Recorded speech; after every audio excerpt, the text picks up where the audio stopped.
From JBS Studios in Greater New York, this is the JBS News Update with Teisha Bader. I'm Teisha Bader with the JBS News Update for Friday, June the 30th, 2017. A mortar shell from Syria landed in Israeli territory once again today. The projectile landed in an open field in Israel's Golan Heights. No damage or injury was reported. The incident this morning follows a week of what is thought to be errant fire from Syria, spillover from its ongoing civil war.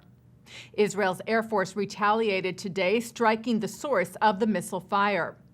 Earlier this week, following a similar incident, Israeli Prime Minister Benjamin Netanyahu had warned that such occurrences would not be tolerated. He said, "We will respond to every firing. Whoever attacks us, we will attack him. This is our policy, and we will continue with it." And staying with the Prime Minister, Netanyahu announced a freeze this afternoon regarding the controversial conversion bill. The bill aims to have conversions in Israel only allowed under the auspices of the ultra-Orthodox chief rabbinate. And together with the Western Wall issue, has been a source of great tension between Israel and the American Jewish community, as well as within Israel itself. Netanyahu said today that he is delaying any decision in regard to the conversion bill for 6 months, while a state-appointed committee tries to reach an understanding.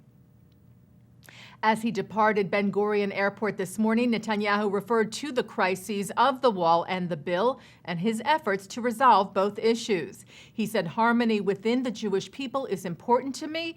It's important to me as the Prime Minister of Israel, and it's important to me personally as a son of the Jewish people." Netanyahu flew this morning to Strasbourg to attend the funeral of former German Chancellor Helmut Kohl. Leaders of the reform movement in Israel and in North America, Rabbi Gilad Kariv and Rabbi Rick Jacobs, respectively, welcomed the postponement of the conversion bill today, calling it an important rebuke to the ultra-Orthodox. They said, "We hope this decision marks a return to a process of dialogue on this issue. We will continue insisting that the Haredi, referring to the ultra-Orthodox establishment, not have a monopoly over conversion." The Prime Minister of India, Narendra Modi, will become the first Indian premier to visit Israel when he lands in the country this coming Tuesday. Modi will visit with Israeli Prime Minister Netanyahu to discuss, quote, matters of mutual interest. The two leaders will reportedly announce some joint agreements and cooperation in the field of space technology, water, and agriculture. Modi is also scheduled to meet with members of Israel's Indian community in Tel Aviv. Former Israeli Prime Minister Ehud Olmert will be a free man this Sunday. The state attorney's office said yesterday that it would not appeal the parole board's decision to release Olmert early on good behavior after he served about 2/3 of his sentence for corruption. Holocaust survivor and French politician and feminist Simone Vail has died. Vail survived the Auschwitz-Birkenau and Bergen-Belsen death camps. She spent her life fighting for civil liberties and served as the European Parliament's first elected president in 1979, as well as a minister in the French government. She died at her home in Paris today at the age of 89. The state of Ohio introduced legislation this week against efforts of the BDS, Boycott, Divestment, and Sanctions movement that seeks to delegitimize the state of Israel. They are targeting BDS specifically on college campuses in Ohio.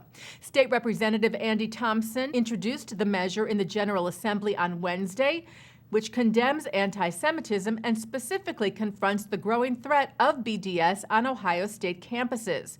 The legislation also calls for more joint ventures between Ohio and the State of Israel in the fields of business, the arts, and education. And in some business news, Microsoft has acquired an Israeli-American startup. Cloudin is headquartered in Boston with offices in Rosh Ha'ain. It has developed technology to monitor and optimize cloud storage. And earlier this month, Microsoft announced that it had signed a deal to purchase the Israeli cybersecurity firm Hexadite. A new photography exhibit opened in Jerusalem last week to give a different view of Israel. Co-curators Karen Lerman-Block and Kara Meyer wanted to show the side of Israel that is not about politics or conflict, but beauty and diversity. The exhibit shares the work of 21 photographers and is based on Bloch's book, Passage to Israel. It runs at the Jerusalem Theater through the end of July and then heads to a number of other Israeli cities before taking off abroad. And taking a look now at our programming for tonight on JBS for Friday, June the 30th. Live Shabbat services are coming up at 6 o'clock from New York City's Central Synagogue, followed by a concert with Israeli singer and musician David Broza. At 8, a discussion on Islam and Israel from the 92nd Street Y. At 9, it's the premiere of the powerful documentary Hate Spaces, the Politics of Intolerance on Campus. At 10, it's a look at Israel's Arab community, and at 10:30, it's Musica with Israeli singer Noah. And coming up right after this newscast tonight at 5:30, Rabbi Shlomo Riskin looks at this week's Torah portion. And that's the JBS News Update for Friday, June the 30th, 2017. I'm Teisha Bader. I will be back with the news on Wednesday after the 4th of July holiday weekend. You can check our special programming for the holiday on our website, jbstv.org. Wishing you a safe and happy 4th and Shabbat Shalom.